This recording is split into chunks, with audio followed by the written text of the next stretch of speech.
When we think about history, there's this huge gap between the fall of the Roman Empire and the dawn of the Renaissance. We usually just call it the Dark Ages and kind of move on. But it wasn't some empty, boring period. It was this incredibly chaotic and violent time, for sure. But it was also a kind of brutal rebirth that literally built the world we live in today. To really get a feel for this era, you have to start right here. Just let that quote sink in for a second. Imagine a world where that wasn't hyperbole. It was just reality. The constant looming presence of death shaped absolutely everything: how you prayed, who you loved, and the desperate fight just to survive. So what happens when a massive empire like Rome finally crumbles? This becomes the grim new normal for pretty much everyone. All the systems that provided food, clean water, and just basic safety, gone. And in their place was just a violent day-to-day scramble to see the sun come up again. At the very heart of this huge collapse was one single symbolic event: the fall of Rome itself. For centuries, Rome wasn't just a city, it was the city. It was the center of the known world.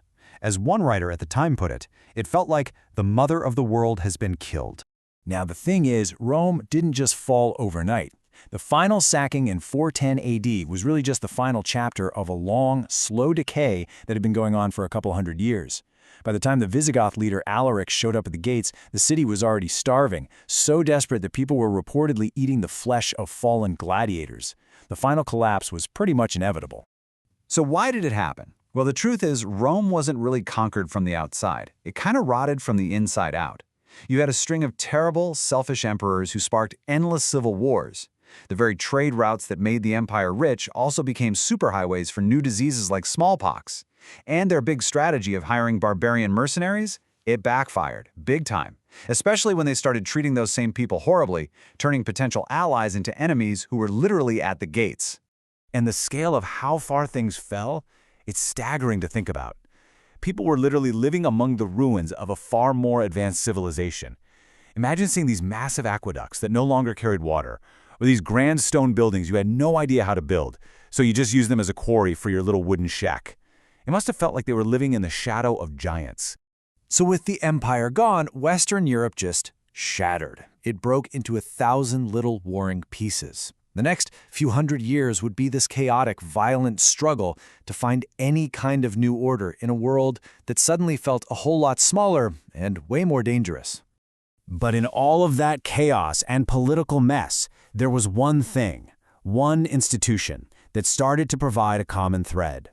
As the old Roman emperor faded into legend, a new kind of authority stepped in, offering a different kind of hope and a shared identity that could cross the new borders being drawn by all these warlords.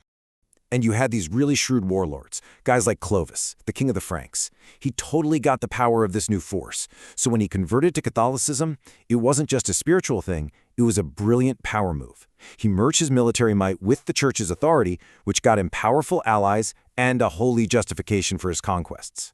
It was the perfect way to unite his people under one king and one God. Okay, but here's something we really have to remember. We've been talking about the Western Roman Empire. Over in the East, the Byzantine Empire, it was a completely different story. They didn't just survive, they were thriving. They still saw themselves as the true Romans, and they kept all that amazing engineering, wealth, and culture that had been totally lost in the West. This split really defined the world at the time. So for the next few hundred years, things fell into this relentless cycle. It felt like every time a little bit of light started to peek through, a new wave of darkness would roll in, with new invaders threatening to snuff everything out. But then, powerful new leaders would rise up to fight back. The Eastern Emperor Justinian was one of those saviors. He had this massive, ambitious dream. He was going to reconquer the West and put the old Roman Empire back together again.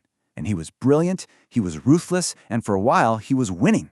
But there was an enemy on its way that he couldn't see, and no army in the world could ever defeat it. The Bubonic Plague. It came silently, on fleas carried by rats on cargo ships, and it just tore through Justinian's empire. It killed with terrifying speed.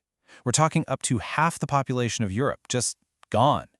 His armies were devastated, his economy collapsed, and his dream of a reunited Rome died right along with millions of his people, plunging Europe even deeper into darkness. But, history keeps moving. Centuries pass, the world struggles on, and then another incredible figure steps onto the stage, Charlemagne. A warrior king so important, so influential, that today we call him the Father of Europe. For a little while, he would come closer than anyone to pulling the continent back from the brink.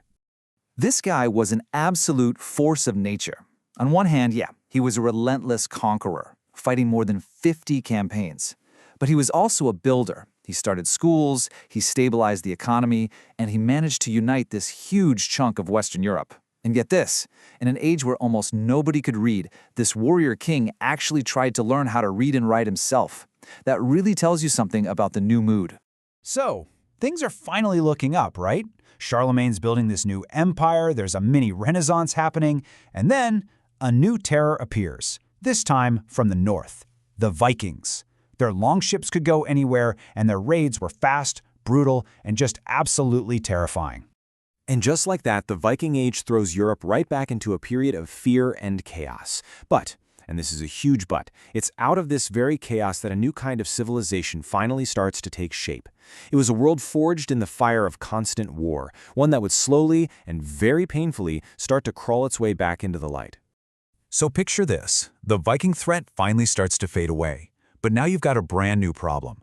What in the world do you do with thousands of battle-hardened, unemployed knights who are now just terrorizing their own people?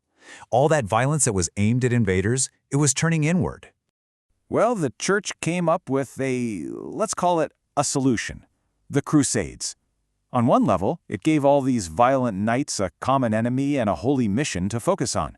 But the unintended side effect was way more important. By marching all the way to the Middle East, Europeans reconnected with the wider world, with trade routes, with technology, and with all the lost knowledge of science and medicine that had been preserved in the East.